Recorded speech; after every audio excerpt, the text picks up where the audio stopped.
नमस्कार. 9:30च्या बातमीपत्रात मी शैलेश पेठे आपलं स्वागत करतो. सुरुवातीला एक नजर ठळक बातम्यांवर.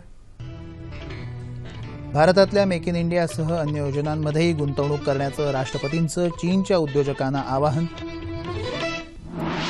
विद्यार्थ्यांच्या समस्या तातडीनं सोडवण्याचे पंतप्रधानांचे संबंधित यंत्रणांना निर्देश.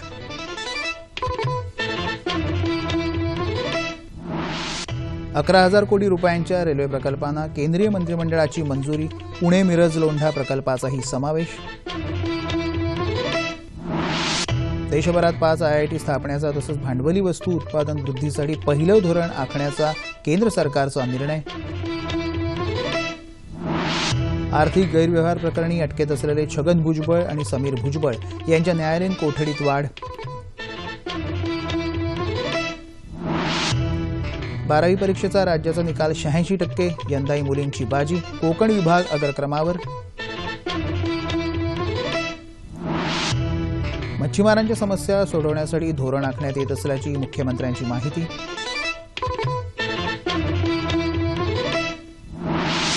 आणि गेल्या 3 महिन्यातली सगळ्यात मोठी झेप घेत मुंबई शेअर बाजाराची आज 575 अंकांची उसळी.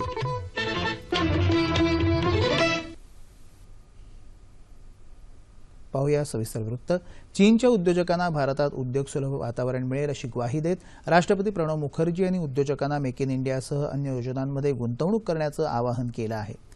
चीनच्या दौऱ्यावर असलेल्या राष्ट्रपतींनी आज भारत चीन उद्योग मंचासमोर भाषण केलं. भारतातली तुमची गुंतवणूक फायदेशीर ठरेल अशा सुविधा आम्ही देऊ असंही राष्ट्रपती म्हणाले. भारतीय उत्पादनांना चीनमध्ये मोठी बाजारपेठ उपलब्ध व्हावी अशी अपेक्षाही राष्ट्रपतींनी व्यक्त केली. ही सुविधा राष्ट्रांमधल्या व्यापारी संबंधांचा समतोल साधणारी ठरेल असंही राष्ट्रपती म्हणाले. औषधं, माहिती तंत्रज्ञान आणि इतर कृषी उत्पादनांची संलग्न अशा उद्योगांमध्ये परस्पर सहकार्य वाढावं असंही राष्ट्रपती म्हणाले. विद्यार्थ्यांना शिष्यवृत्ती आणि अधिछात्रवृत्ती देण्याबाबतच्या समस्या लवकरात लवकर सोडवा आणि त्यांच्या सगळ्या अडचणी त्वरित दूर करा असे निर्देश पंतप्रधान नरेंद्र मोदी यांनी आज संबंधित यंत्रणांना दिले. आधार कार्ड जोडणीच्या माध्यमातून विद्यार्थ्यांना देण्यात येणाऱ्या सवलतींचा आणि फायद्यांचा आढावा घेतल्यानंतर त्यांनी हे निर्देश दिले. भिलाई स्टील कारखान्याच्या आधुनिकीकरणाचं आणि विस्तारीकरणाचं रखडलेलं काम लवकरच पूर्ण व्हावं यासाठी स्टील आणि अवजड अभियांत्रिकी मंत्रालयानं पुढाकार घेऊन सगळ्या अडचणी दूर कराव्यात असंही ते म्हणाले. त्रिपुरा, मिझोराम, उत्तर प्रदेश, कर्नाटक, ओदिशा, तेलंगणा, छत्तीसगड आणि महाराष्ट्र या राज्यांमधल्या पायाभूत सोयी सुविधांसंबंधीच्या प्रकल्पांच्या प्रगतीचाही त्यांनी आढावा घेतला. देशभरात 11,000 कोटी रुपयांचे नवे रेल्वे प्रकल्प सुरू करण्याच्या प्रस्तावाला केंद्रीय मंत्रिमंडळाच्या अर्थविषयक समितीनं मंजुरी दिली आहे. यामध्ये राज्यात पुण्यापासून सुरू होणाऱ्या पुणे मिरज लोंढा प्रकल्पाचाही समावेश आहे अशी माहिती केंद्रीय रेल्वे मंत्री सुरेश प्रभू यांनी या बैठकीनंतर घेतलेल्या पत्रकार परिषदेत दिली. देशातल्या पहिल्याच भांडवली वस्तू क्षेत्रविषयक धोरणाला तसंच 5 नव्या IIT अर्थात भारतीय तंत्रज्ञान संस्था स्थापन करण्याच्या प्रस्तावालाही केंद्रीय मंत्रिमंडळानं आज मंजुरी दिली. भांडवली वस्तू धोरणामुळे 2025 पर्यंत देशात 21 दशलक्ष रोजगार निर्माण होण्याची अपेक्षा आहे. जागतिक स्तरावरच्या भांडवली वस्तू क्षेत्राशी स्पर्धा करण्याच्या दृष्टीनं भारतीय व्यवसायाला सक्षम बनवणं तसंच भांडवली वस्तूंचं उत्पादन 2025 पर्यंत 7.5 कोटी रुपयांपर्यंत वाढवणं अशा उद्देशानं हे धोरण आखण्यात आलं आहे. तसंच देशांतर्गत बाजारात भांडवली वस्तूंचं उत्पादन वाढवणं यामुळे शक्य होणार आहे. या धोरणामुळे मेक इन इंडिया अभियानाला गती मिळेल असंही प्रभू यावेळी म्हणाले. गावांच्या विकासात सरकारनं शेतीला विशेष महत्त्व दिलं आहे. शेतकऱ्यांना आर्थिकदृष्ट्या सक्षम करण्यासाठी पंतप्रधान नरेंद्र मोदी यांनी 7 मुख्य मुद्द्यांवर भर दिला आहे. या संदर्भातला हा एक दृष्टिक्षेप. शेती हा भारतीय अर्थव्यवस्थेचा कणा. आधुनिक तंत्रज्ञानाच्या मदतीनं शेती करण्याच्या पद्धतीत आमूलाग्र सुधारणा होत आहेत. मात्र शेती विकासाबरोबरच शेतकऱ्याला केंद्रस्थानी ठेवून नियोजन केलं तर कृषी अर्थकारणाला नवा आयाम मिळेल. नेमकी हीच बाब हेरून केंद्र सरकारनं आपल्या 2 वर्षांच्या कार्यकाळात कृषी धोरणात उल्लेखनीय कामगिरी केली. मोसमी पावसाचा लहरीपणा लक्षात घेऊन कृषी सिंचनावर विशेष भर दिला. त्यासाठी मनरेगा अंतर्गत 5 लाख तलाव आणि विहिरी खोदण्यात येत आहेत. पीक विम्याच्या जुन्या योजनांमध्ये सुधारणा करून ती अधिक सक्षम केली आहे. धान्याचा दर्जा वाढवण्यासाठी मृदा परीक्षण करून आतापर्यंत 1,84,00,000 मृदा आरोग्य कार्डांचं वाटप करण्यात आलंय. नीम कोटेड युरियाच्या माध्यमातून खतांचाही दर्जा उंचावला आहे. थेट शेतमाल विक्री धोरणातून शेतकऱ्यांची आर्थिक स्थिती भक्कम होणार आहे. मेगा फूड पार्कच्या उभारणीतून प्रक्रिया उद्योगांनाही चालना मिळणार आहे. शेतकऱ्यांच्या उत्पादनाला योग्य निर्यात मूल्य मिळावं म्हणून राष्ट्रीय कृषी बाजार पोर्टल तयार करण्यात आलं आहे. शेतीपूरक उद्योगांमध्ये मासेमारी, कुक्कुटपालन, मधमाशी पालनाला प्रोत्साहन दिलं जात आहे. शेती संबंधीच्या सूचना आणि माहिती शेतकऱ्यांना वेळोवेळी मिळावी म्हणून किसान कॉल सेंटर तसंच दूरदर्शन किसान वाहिनीही सुरू करण्यात आली आहे. अनुदान आणि कर्जमाफीसारख्या तात्कालिक उपाययोजनांवर अवलंबून न राहता शेतीच्या आणि पर्यायानं शेतकऱ्यांच्या शाश्वत विकासासाठी सरकारनं उचललेली ही पावलं निश्चितच स्वागतार्ह आहेत.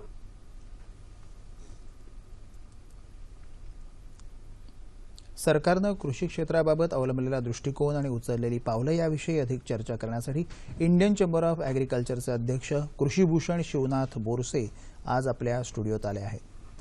बोरसे साहेब नमस्कार. 9:30च्या बातमीपत्रात आपलं मनपूर्वक स्वागत. भारत हा कृषीप्रधान देश आहे. भारताची कृषी अर्थव्यवस्था बळकट होण्यासाठी प्रयत्न चालले आहेत. शेतकरी केंद्रबिंदू आहे याचा. देशाच्या GDP मध्ये सुद्धा शेती उत्पन्नाचा काही शेतीचा वाटा वाढावा यासाठी अनेक वर्षही प्रयत्न चालू आहे. आता जर 2 वर्षाचं आपण पाहिलं हे सरकार आल्यानंतर कृषी क्षेत्राचा धोरणात्मक विचार कशा रीतीने या सरकारने केला आहे असं वाटतं आपल्याला? खरं सांगायचं तर धोरण या अर्थाने जर विचार केला तर एक वेगळेपणानं मोदी सरकार विचार करते हे पहिल्यांदा झालं. बरोबर. वेगळेपणानं म्हणजे काहीतरी निर्णय घेण्याची तयारी सरकारची आहे इथपर्यंत आपण त्या बाबतीत विचार करू शकतो. त्याच्यामधला जो पहिला भाग आहे तो विजेच्या संदर्भातला. भारतामध्ये आणि महाराष्ट्रामध्ये विशेष करून विजेचा फार मोठा तुटवडा आहे आणि त्यासाठी सरकारने जे काही निर्णय घेतले ते स्वागतार्ह आहेत. त्यातला महत्त्वाचा म्हणजे सोलर एनर्जी. ज्या सोलर एनर्जीमुळे शेतकऱ्याला आपल्याकडे सोलर पंप बसून ती वीज सरकारला देता येणार आहे. बरोबर. म्हणजे ग्रीडशी जोडली जाणार आहे आणि त्याच्यामधून काही पैसे उपलब्ध होणार आहेत शेतकऱ्याला. त्याबरोबरच उद्योग क्षेत्रामधले लोक पण त्याच्यामध्ये सामील होऊ शकतात आणि अलीकडे काही जोडण्या सुरू झाल्या आहेत अशा प्रकारच्या. याचा प्रचार फारसा झालेला नाही, याचा आपण वेगळेपणानं विचार केलेला नाही. पण खऱ्या अर्थानं शेतकरी याच्यामध्ये त्याच्या एक 50x20च्या जागेमध्ये आपली सोलर ऊर्जेची शेती करू शकतो आणि ती सरकारला देऊ शकतो आणि त्याच्यामधून पैसे मिळवू शकतो. असा हा महत्त्वाचा मुद्दा आहे. बरोबर. दुसरा पण राज्याचा विषय काढला ते शेतकरी आत्महत्या अतिशय दुर्दैवी घटना आपल्याकडे घडताना आपण पाहिले. मुळात कसं होतं की पैसा आणि पीक याचं जे टायमिंग ज्याला म्हणतो त्यात हे झाल्यामुळे हा प्रकारचे दुर्दैवी प्रकार घडतात की जेव्हा पीक घ्यायचं तेव्हा पैसे नसतात. मग ते बियाणं खरेदी करण्यासाठी असू दे, ट्रॅक्टर खरेदी करण्यासाठी असू दे, अशा प्रकारच्यासाठी त्याच्याकडे पैसा उपलब्ध नसतो. पतपुरवठा हे फार महत्त्वाचं की ज्याला रुरल फार्मर क्रेडिट ज्याला आपण म्हणतो. पतपुरवठ्या संदर्भात या सरकारनं की नव्याने विचार केलेला आपल्याला दिसतोय का? हो, नक्कीच केला आहे. कारण त्या पीक कर्ज दर ठरवणारी जी काही यंत्रणा आहे त्या यंत्रणेशी मी संबंधित आहे आणि त्या बाबतीमध्ये सरकार पॉझिटिव्ह म्हणजे सकारात्मक विचार करत आहे आणि विशेष करून शेवटच्या माणसापर्यंत क्रेडिट फॅसिलिटी मिळाली पाहिजे. नंबर 1 ती कमी दराने मिळाली पाहिजे आणि त्याच्यामधले जे अडथळे असतील ते दूर झाले पाहिजे. या बाबतीमधला निर्णय अलीकडे चर्चा त्या विषयावर चालू आहे आणि शक्यतो सर्व बँकांचं पण अनुकूल मत आहे की शेतकऱ्याला कर्ज देताना दिल्यासारखं आणि घेतल्यासारखं करण्याऐवजी त्याला हे कर्ज कमी दरामध्ये आणि विशेष करून पीक कर्ज हे जर व्याज भरून घेऊन परतफेड करता आले तर त्याला तो थकबाकीदार दिसणार नाही. त्यातला सगळ्यात महत्त्वाचा फायदा आहे तो थकबाकीदार दिसणार नाही आणि तो थकबाकीदार दिसला नाही तर तो नवीन कर्ज घेऊ शकेल. ही दुसरी पायरी आहे आणि म्हणून मध्यम मुदत कर्जामधून त्याला आपले काही जे सेटअप आहे त्याच्यासाठी वेगळे फंड्स उपलब्ध होऊ शकतील. बँका त्या बाबतीमध्ये सकारात्मक विचार करू शकतील. अशा प्रकारचं एक चर्चा आणि त्या प्रकारचा निर्णय महाराष्ट्राच्या पातळीवर झाल्याचं माझ्या माहितीत आहे आणि हा निर्णय रिझर्व्ह बँकेशी संबंधित असल्यामुळे तोपर्यंत तो थांबलेला आहे. बरोबर. निश्चित. सर, आपण म्हणतो भारतातली शेती ही मोसमी पावसावर अवलंबून आहे आणि मोसमी पावसाचा लहरीपणा आपण गेले अनेक वर्ष बघतोय. पावसाचं पर्जन्यमानाचं प्रमाण कमी होतंय. अर्थात आता सिमेंटनं यावेळी जे भाकीत केलं 109% पाऊस पडली अतिशय आशादायक गोष्ट आहे. पण मुळात ही जे शेती जर पाण्यावर अवलंबून आहे आणि असं जर लहरी पाऊस असेल तर हे चित्र बदलण्याची गरज सरकारच्या या धोरणातून आपल्याला अधोरेखित होताना दिसते का की त्या बाबतीत काय आहे? सर, नक्की दिसते आहे. कारण असं आहे पीक वाया जाण्याचं प्रमाण जे आहे म्हणजे दरवर्षी बघा सरासरीच्या 80 ते 110% पाऊस पडतो आणि म्हणजे 100 वर्षामध्ये तो असा पडत आलेला आहे. याचा अर्थ पाऊस कमी झालेला नाही. बरोबर. फक्त झालं काय की पाऊस कधी सुरुवातीला पडतो, कधी उशिरा पडतो आणि मध्ये गॅप देतो. हा जो गॅप आहे त्यावेळी त्याला जे संरक्षित पाणी मिळायला पाहिजे शेतीला, हे पाणी देण्यासाठीची जी साधनं आहेत ती महाराष्ट्रामध्ये तरी अपुरी आहेत विशेष करून. बरोबर. आणि ते जर संरक्षित पाणी द्यायचं असेल तर काय काय करता येईल, हा जो विचार महाराष्ट्र शासनाच्या पातळीवर मला दिसतो आहे अलीकडच्या काळामध्ये वेगळेपणाने. पूर्वी काय व्हायचं की आपण मोठे प्रकल्प आणि त्याच्यासाठी मोठे फंड्स द्यायचे. विशेष करून 100 म्हणजे जर 100 ही संख्या आपण शेतकऱ्यांची पकडली तर 100 शेतकऱ्यांचे पैसे 10-12% का 20% लोकांच्या म्हणजे 18% लोकांच्या सिंचनासाठी वापरायचे. म्हणजे या 82% लोकांवर अन्याय झाला, पहिली गोष्ट. दुसरी गोष्ट, जे पाणी द्यायचं आहे ते पाणी वरच्या भागातून येणार, खालच्या शेतकऱ्यांना मिळणार. आता नवीन धोरणामध्ये जे काही जलयुक्त शिवार योजना आहे सरकारची, याच्यामध्ये मला एक सगळ्यात महत्वाची किंवा सकारात्मक बाजू अशी दिसते की माझ्या शेतातलं पाणी मला माझ्या शेतातच अडवायचं आहे. बरोबर. नंतर माझ्या नाल्यामध्ये शेजारच्या नाल्यात गेलेलं पाणी तिथंच मुरवायचं आहे. म्हणजे थेट माथ्यापासून तर पायथ्यापर्यंत हे पाणी अडत माझ्या शेतामध्ये मला ते उपलब्ध होणार आहे. ते शेततळ्याच्या माध्यमातून असेल किंवा पाणी जिरवण्याच्या माध्यमातून, विहिरीच्या माध्यमातून असेल तर त्या ठिकाणी ते मिळणार आहे, उपलब्ध होणार आहे. म्हणजे फंड्स त्याच्यासाठी युटिलाइज झाले, पहिली गोष्ट. पाणी त्याच्यासाठी युटिलाइज झालं. म्हणजे दोन गोष्टी याच्यामध्ये मला फायदेशीर दिसतात आणि ही अतिशय चांगली योजना आहे. कारण जे रिसोर्सेस आहे पाणी जिरवण्याचे, मुरवण्याचे आणि वॉटर टेबलवर आणण्याचे, ते रिसोर्सेस खुले करणे आणि त्याच्यावर भर देणे ही सरकारच्या शेतकऱ्याच्या दृष्टीनं सरकारचं फार सकारात्मक पाऊल आहे आणि हे धाडसाचं पाऊल आहे असं मी म्हणेल. निर्णयामध्ये जी काही जे धाडस लागतं किंवा क्षमता लागते ती क्षमता मला याच्यामध्ये दिसली. बरोबर. या आमच्या बातमीपत्रात आम्ही जलयुक्त शिवारावर पण अनेक दाखवलेल्या आहेत गोष्टी आणि मुळातच जनसहभागातून हे उभं राहिलेलं आहे आणि त्याचा परिणाम आपल्याला निश्चित दिसतील.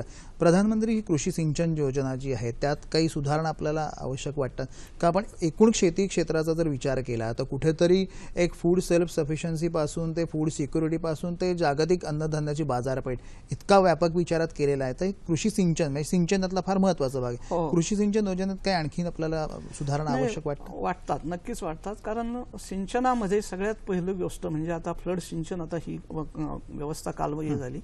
दुसरी गोष्ट, कालव्याने पाणी वाहून नेण्याची जी काही पद्धती आपल्याकडे पारंपरेने चालत आलेली आहे ती सुद्धा कालबाह्य झाली. आता पाईपलाईनने आणि त्या पाईपला पाईप जोडून ठिबकणे शेती किंवा तुषार सिंचनाने शेती अशी कन्सेप्ट आपण डेव्हलप केली पाहिजे, पहिली गोष्ट. दुसरी गोष्ट, त्याच्यामध्ये खूप मोठ्या प्रमाणात म्हणजे आपल्याकडे दुष्काळी भागात सुद्धा जवळपास 350 ते 500 मिलीमीटर पाऊस पडतो. म्हणजे 1.5 फूट ते 2 फूट पाऊस पडतो आपल्याकडे आणि हे पाणी आपल्या डोळ्या देखत वाहून जातं. हे हार्वेस्ट झालं पाहिजे. मला असं वाटतं की आपल्याकडे एक अशी पॉलिसी बनली पाहिजे. उदाहरणार्थ कंपन्या आहेत, इंडस्ट्री आहे, यांच्याकडे ऑलरेडी रूफ तयार आहे, तर रेन वॉटर हार्वेस्टिंग कंपल्सरी केलं पाहिजे. नंतर त्याचं वॉटर बँक तयार झाली पाहिजे आणि ज्याच्याकडे वॉटर बँक आहे, ज्याच्याकडे वॉटर सेव्हिंग आहे, हार्वेस्टिंग आहे, त्याला वॉटर कनेक्शन दिलं पाहिजे. अशा प्रकारची पॉलिसी आली पाहिजे, पहिली गोष्ट. ज्याच्यामुळे आज आपण असं आपण बेफिकिरी झालोय पाण्याच्या बाबतीमध्ये. ही बेफिकिरी दूर करण्यासाठी पहिली गोष्ट म्हणजे कुठला तरी नियम, कुठली तरी बंधन आपल्यावर असलं पाहिजे आणि ते सरकारनं निश्चितपणे त्याच्यासाठी कायदा केला पाहिजे. प्रधानमंत्र्यांनी पण सांगितलेलं आहे की एक एक थेंब आपल्याला वाचवायचा, या सगळ्याचं आवाहनही केलेलं आहे. सर्व अडथळ्यांची शर्यत आपण पार केल्यावर शेतकरी पीक घेत असतो किंवा आपण जेव्हा जो माल तयार होतो त्याचा आणि माल वितरणामध्ये शेतकऱ्याचं नुकसान सर्वाधिक होतं. ते नुकसान होऊ नये, त्याचा आर्थिकही होऊ नये, कारण शेवटी कष्ट तो करत असतो, तो केंद्रबिंदू या सगळ्याचा. त्या दृष्टीने सरकारचे काय प्रयत्न नाही. आता जे काही याच्यासाठी जे पोर्टल डेव्हलप झालं आहे, माझं म्हणणं आहे की एक पाऊल तर नक्की उचललं आहे. म्हणजे त्याच्याबाबत मी अभ्यास करून नक्की सांगतो की त्याचा फार मोठा फायदा शेतकऱ्याला होईल असं मला दिसत नाही अजून तरी. पण त्याच्यामध्ये सुधारणेला वाव आहे आणि सरकारची जर एक पाऊल टाकायची तयारी असेल तर अनेक शेतकऱ्यांच्या काही संघटना, असोसिएशन त्याच्यामध्ये काही सूचना करू शकतील आणि माल विक्री व्यवस्थेमधली जी काही लूट होते शेतकऱ्याची किंवा खरेदीदाराला मोठ्या प्रमाणात पैसा खर्च करावा लागतो, उत्पादकाला पैसे मिळत नाही, मच्छीमाराला पैसे मिळतात, ह्या यंत्रणेमध्ये दोष आहेत, जरूर आहेत आणि हे दोष दूर करण्यासाठीची जी काही तयारी सरकारची आहे ती तयारी म्हणजे दबावाखाली ती होत नाही. म्हणजे इतर जे सोर्सेस आहेत, फोर्सेस आहेत, बरोबर. त्या फोर्सेसमुळे त्याच्यामध्ये सुधारणा होत नाही. तर याच्यासाठी एकत्र बसून काही निर्णय घेणं शक्य आहे. कुठेतरी त्याच्यावर विचार करणं नक्कीच झाला पाहिजे, आवश्यक आहे. त्याच्याशिवाय ते शक्य होणार आहे. सर, जेव्हा आपण इन्फ्रास्ट्रक्चर म्हणतो, ज्यात रोड्स प्रामुख्याने येतात, याच्यात कृषी अर्थव्यवस्थेवर त्याचा मोठा परिणाम होतो. रोड्स चांगले असेल, त्याचबरोबर एक वेअर हाऊसिंग, गोदामांची जी फॅसिलिटी आहे, त्यामध्ये खूप प्रमाणात अन्नधान्य आपलं सडून फुकट जातं. त्या दृष्टीने काही पावलं उचललेली दिसत आहेत का आपल्याला? सरकारची पावलं उचललेली जरी आहेत तरीही ती तोकडी आहेत. कारण ग्रामीण गोदाम कसं होतं की याचं जे ट्रान्सपोर्टेशन आहे तो एक फार मोठा भाग आहे. आणि ट्रान्सपोर्टेशन मध्ये जर खर्च वाढत असेल तर त्या गोदाम व्यवस्थेला काही अर्थ नाही. बरोबर आहे.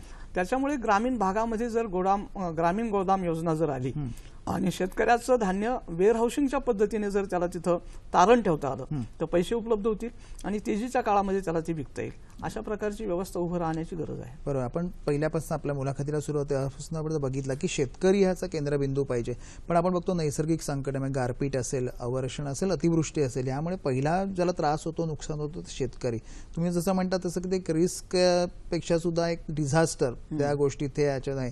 त्या नुकसानीपासून रक्षण करण्यासाठी काय आहे? आणि सगळ्यात महत्वाचं म्हणजे की जो आपण ऍग्रिकल्चर बद्दल म्हणतो पण आपण फार्मर बद्दल फार कमी बोलतो असं वाटतं का?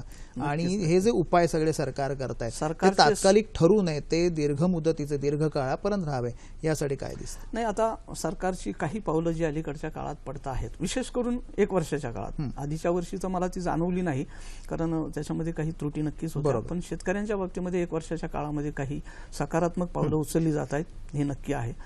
विशेष करून डिझास्टर किंवा आपत्तीच्या काळामधला जो विषय आहे याच्यासाठीची सरकारची किंवा प्रधानमंत्र्यांनी जी योजना आणली आहे विम्याची, पीक विम्याच्या संदर्भामध्ये, ही तर वाजपेयी सरकारच्या काळातच आलेली आहे.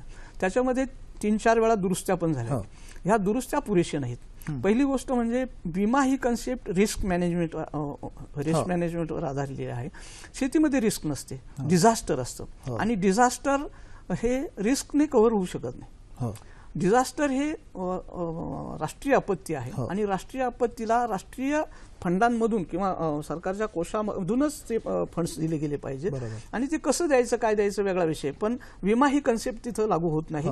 त्याला डिझास्टर मॅनेजमेंट पाहिजे. अगदी जातात एका वाक्यात की शेतकरी केंद्रबिंदू पाहिजे, त्यासाठी दीर्घ मुदतीचे हे उपाय वाटतात का आपल्याला? आता जे उपाय सुरू झाले ते दीर्घ काळानंतर त्याचे बेनिफिट्स, फायदे शेतकऱ्याला होतील असं? नक्की. विजेच्या बाबतीमधला फार चांगला फायदा होईल, जलयुक्त शिवारचा फार चांगला फायदा होईल, सिंचनाच्या बाबतीमध्ये निदान थोडंफार पाऊल उचललं आहे त्याचा फायदा होईल. बरोबर, नक्कीच फायदा होईल. पण विशेष करून मला जे दिसतं आहे ते असं आहे की आपण सगळ्यांनी मिळून शेती फोकस केली आहे. सरकारने शेती फोकस केली आहे, मीडियाने शेती फोकस केली आहे. माझं म्हणणं असं आहे की तुम्ही शेतकऱ्याला फोकस करा. बरोबर. पहिली गोष्ट म्हणजे फार्मर हा कुठंच नाही, त्याचं जे काही त्याचं ह्युमन रिसोर्स मॅनेजमेंट किंवा डेव्हलपमेंट या अर्थाने जो विचार व्हायला पाहिजे, HRDचा विचार व्हायला पाहिजे, तो होत नाही. आणि ज्या HRD मध्ये येणाऱ्या ज्या गोष्टी आहेत त्या अंगाने विचार झाल्याशिवाय शेतकऱ्याच्या आत्महत्या थांबणार नाही. कारण असं आहे की आपल्याकडे ज्या आत्महत्यांचे आकडे असे सांगतात, 2008 साली ऐतिहासिक कर्जमाफी दिल्यानंतर 2.5% शेतकऱ्यांच्या आत्महत्या वाढलेल्या आहेत. म्हणजे तो उपाय त्याच्यावरती उपाय होऊ शकत नाही. HRD हा त्याच्यावरचा उपाय आहे. मला वाटतं हा फार मोठा विचार तुम्ही सांगितलं की शेतकऱ्याला मनुष्यबळ विकास किंवा विकास संधारण याच्याकडे आपण ते बघितलं पाहिजे.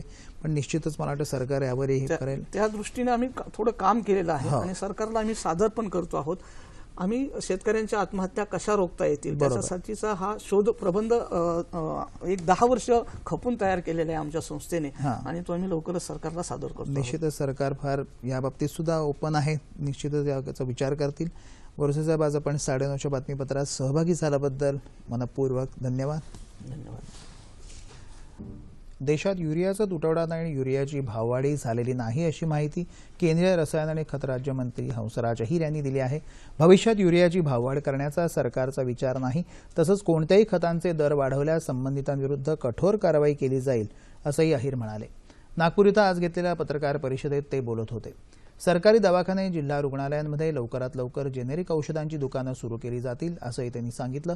वैद्यकीय उपकरणांच्या क्षेत्रात भारतानं स्वयंपूर्ण व्हायला हवं अशी अपेक्षाही अहिर यांनी व्यक्त केली.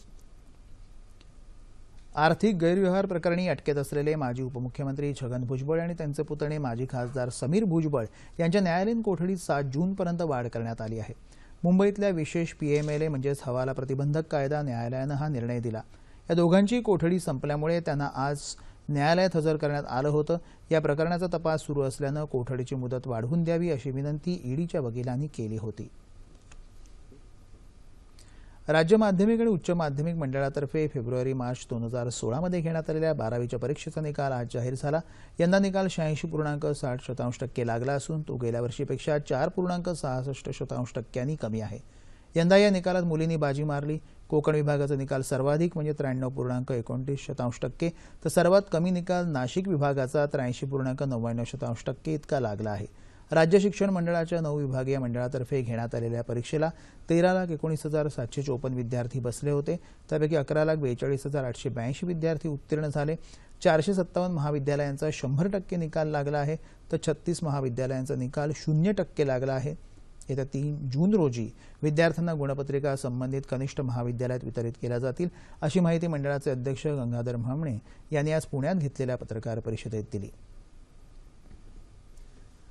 राज्य शासनानं नेमलेल्या समितीमध्ये मच्छीमारांच्या सर्व समस्यांचा विचार केला जाईल. त्यासाठी धोरण आखण्यात येत असल्याची माहिती मुख्यमंत्री देवेंद्र फडणवीस यांनी आज दिली. मच्छीमारांचे प्रश्न सुटेपर्यंत पारंपरिक छोट्या मच्छीमारांच्या हितासाठी तलाव ठेका धोरणाला स्थगिती देण्यात यावी असे निर्देश मुख्यमंत्र्यांनी दिले. मच्छीमारांच्या प्रश्नासंदर्भात आज मंत्रालयात झालेल्या बैठकीत ते बोलत होते. यावेळी मत्स्य व्यवसाय विकास मंत्री एकनाथ खडसे उपस्थित होते. मच्छीमारांना शासनाकडून बोटी, शीतपेट्या, जाळी उपलब्ध करून दिल्या जातील असं आश्वासन खडसे यांनी दिलं. मुंबई शेअर बाजाराचा निर्देशांक आज 575 अंकांची उसळी घेत 25,881 अंकांवर बंद झाला. निफ्टीनं 186 अंकांची वाढ नोंदवत 7,934 अंकांचा टप्पा गाठला. गेल्या 3 महिन्यात शेअर बाजाराच्या निर्देशांकानं एका सत्रात घेतलेली ही सगळ्यात मोठी उसळी आहे. जागतिक बाजारातल्या मजबूत स्थितीच्या पार्श्वभूमीवर परदेशी गुंतवणूकदार संस्था आणि किरकोळ गुंतवणूकदारांनी समभागाच्या खरेदीवर जोर दिल्यामुळे निर्देशांक चांगलाच वधारला. देशी उद्योगांना वाव मिळावा आणि भारतीय उत्पादनांना देशविदेशात बाजारपेठ उपलब्ध व्हावी या दृष्टीनं केंद्र सरकारनं मेक इन इंडिया अभियान सुरू केलं आहे. या अभियानाला गती देण्यासाठी सरकारनं गेल्या 2 वर्षात काय पावलं उचलली, त्यांचा परिणाम आणि जागतिक अर्थव्यवस्थेत भारताचं आजचं स्थान या सर्वांविषयीचा हा एक लेखाजोखा.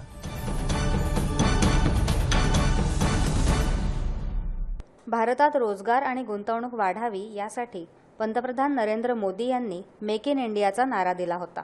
तसंच ही मोहीम यशस्वी व्हावी म्हणून सरकारनं काही पावलंही उचलली. त्याचे परिणाम आता दिसायला लागलेत. जागतिक अर्थव्यवस्थेची गती मंदावली असताना भारतानं उद्योगस्नेही वातावरण निर्माण करत देशातली गुंतवणूक वाढवून दाखवली. उद्योगांना सवलती देताना सरकारनं उत्पादन प्रकल्पांना लागणाऱ्या परवानग्यांची प्रक्रिया अधिक सुलभ केली आहे.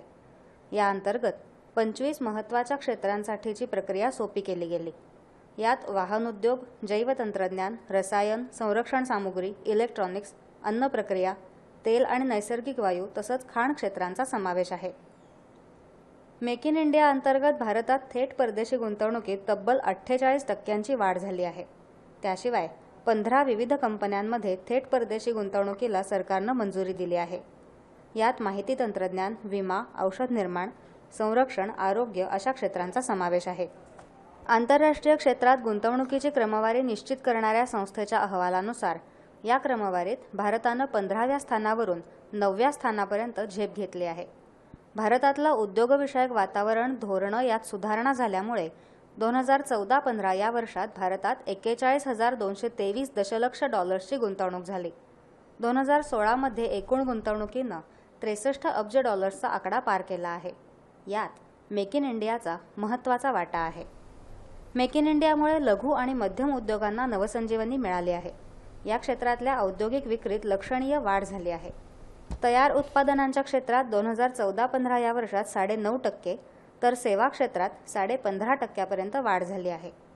2014-15 या काळात देशाचा विकास दर 7.2% होता, तो आता 7.6% इथपर्यंत गेला आहे. आज जग भारतीय अर्थव्यवस्थेकडे मोठ्या आशेनं बघतं आहे आणि यात मेक इन इंडियाचा खऱ्या अर्थानं सिंहाचा वाटा आहे. माटुंगा आणि सायन रेल्वे स्थानकादरम्यान पेंटाग्राफ यंत्रणेत बिघाड उत्पन्न झाल्याने तसंच विक्रोळीजवळ ओव्हरहेड वायर तुटल्यानं मध्य रेल्वेची वाहतूक जवळपास अर्धा तास उशिरानं सुरू आहे. मध्य रेल्वेच्या जनसंपर्क अधिकाऱ्यानं दूरदर्शनला ही माहिती दिली. हवामान. नैऋत्य मोसमी पाऊस अंदमानात दाखल झाला असून उर्वरित भागात स्थिर असल्याची माहिती हवामान विभागानं दिली आहे. गेल्या 24 तासात राज्यात तुरळक ठिकाणी हलक्या स्वरूपाचा पाऊस पडला. गेल्या 24 तासात मुंबईत काही ठिकाणी पावसाचा शिडकावा तर लातूरसह सिंधुदुर्ग जिल्ह्यात मालवणमध्ये पावसाच्या हलक्या सरी कोसळल्या. येत्या 24 तासात दक्षिण उत्तर कोकणाच्या काही भागात तसंच दक्षिण मध्य महाराष्ट्र आणि मराठवाड्यात तुरळक ठिकाणी पाऊस पडण्याची शक्यता असून राज्याच्या उर्वरित भागात हवामान कोरडं राहील असा अंदाज हवामान विभागानं वर्तवला आहे. राज्यात सर्वात जास्त तापमान नागपूर इथं 44.2°C इतकं नोंदवलं गेलं. विदर्भात तुरळक ठिकाणी उष्णतेची लाट राहील असा इशाराही हवामान विभागानं दिला आहे. दरम्यान बीड जिल्ह्यात खर्डेवाडी इथं अंगावर वीज पडल्यानं संदीप काळकुटे हा 8 वर्षाचा मुलगा मृत्यू पावल्याचं वृत्त आहे. तापमान अंश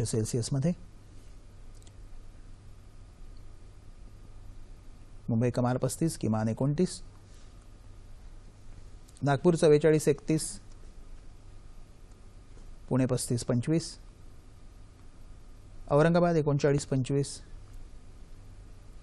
नाशिक 35-25, कोल्हापूर 34-25, रत्नागिरी 34-28, सोलापूर 40-27 आणि अमरावती कमाल 41 तर किमान 27. ठळक बातम्या पुन्हा एकदा. भारतातल्या मेक इन इंडियासह अन्य योजनांमध्येही गुंतवणूक करण्याचं राष्ट्रपतींचं चीनच्या उद्योजकांना आवाहन. विद्यार्थ्यांच्या समस्या तातडीनं सोडवण्याचे पंतप्रधानांचे संबंधित यंत्रणांना निर्देश.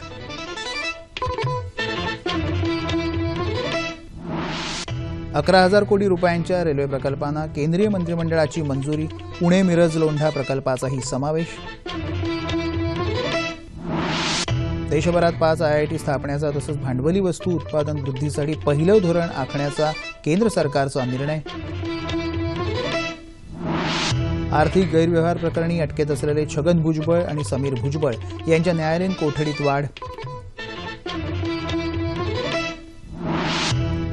12वी परीक्षेचा राज्याचा निकाल 86%. यंदाही मुलींची बाजी. कोकण विभाग अग्रक्रमावर.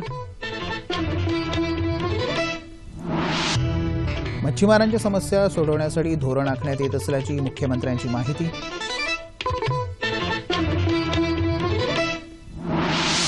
आणि गेल्या 3 महिन्यातली सगळ्यात मोठी झेप घेत मुंबई शेअर बाजाराची आज 575 अंकांची उसळी.